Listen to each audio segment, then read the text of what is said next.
दोस्तों, मैं हूं साजिद सैफ़ी और आज हम बात करने जा रहे हैं एक आम आदमी की जो एक ज़िम्मेदार आम आदमी है, उसकी बात करने जा रहे हैं कि वो अपनी ज़रूरतें पूरी करने के लिए क्या-क्या करता है। उसके लिए एक छोटी-सी एक कहानी मैं आपको सुनाने जा रहा हूँ। रोज़ाना अपने काम पे जाते हैं और वापस आते हैं। इसी तरीके से दिनचर्या चलती है। एक दिन क्या होता है कि अचानक से उनका चाय पीने का मन होता है।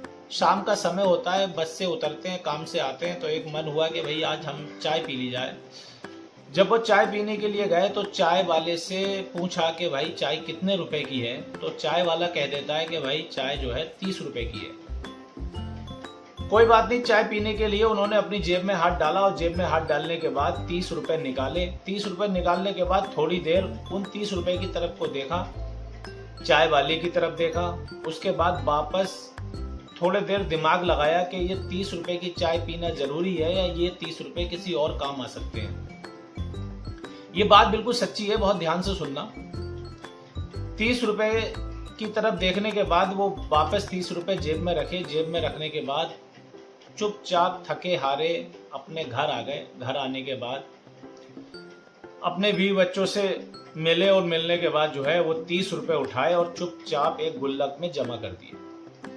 30 रुपए जो जब जमा कर रहे थे गुल्लक में, जब वो गुल्लक में डाल रहे थे तो उनकी बीवी जो है वो पीछे से देख रही थी। पीछे से बीवी देख रही थी और देखने के बाद वो उनसे कुछ नहीं कहती हैं, चुपचाप मुस्कुराती हैं और जो है वहां से चली जाती हैं। कोई बात नहीं, उन्होंने भी 30 रुपए रखे और वहां से चले गए।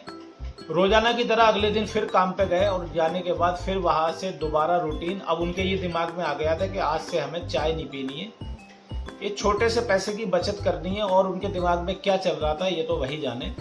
और वो 30 रुपए जमा होने शुरू हो गए। अभी छोटा बच्चा था और रोजाना का काम धाम था, जो भी कुछ था, कोई नौकरी थी या कुछ भी था, उस तरीके से ऐसे रोजाना का एक रूटीन चलता रहा। वही 30 रुपए जमा होते रहे और काम करते गए, आगे चलता गया। थोड़े टाइम के बाद उनका एक मन होता है कि मैं अपने बच्चे को एक अच्छे स्कूल में पढ़ने के लिए भेजूंगा। जब वो अपनी बीवी से बात करते हैं कि ये अपने बच्चे का जो है अच्छे स्कूल में नाम लिखवा दिया जाए, तो उनकी बीवी कहती है भाई हमारे पास इतने पैसे कहाँ हैं कि हम अच्छे स्कूल की फीस दे सकें। उस वक्त जब वो 30 रुपए जमा कर रहे थे तो उनकी बीवी देख के उनको हंस रही थी और आज वो अपनी बीवी की तरफ देख के मुस्कुराते हैं। मुस्कुराने के बाद उसी गुल्लक को जाके फोड़ देते हैं। गुल्लक तोड़ने के बाद वहां से पैसा उठाते हैं। पैसा उठाने के बाद अपने जो है बच्चे का एडमिशन अच्छे स्कूल में करवाते हैं और अच्छे स्कूल में बच्चे का एडमिशन करा के जब वो घर वापस आ जाते हैं, घर वापस आने के बाद अगले दिन जब बच्चा स्कूल जाने के लिए यूनिफॉर्म पहन के तैयार होकर जब बस में बैठता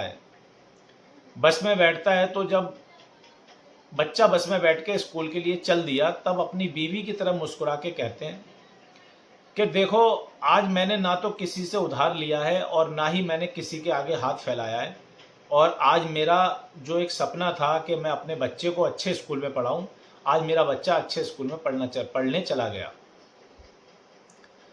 उन्होंने इससे एक मैसेज दिया कि हम एक मिडिल क्लास का जो आदमी होता है उसके छोटी छोटी बचत से उसके बड़े सपने पूरे हो जाते हैं।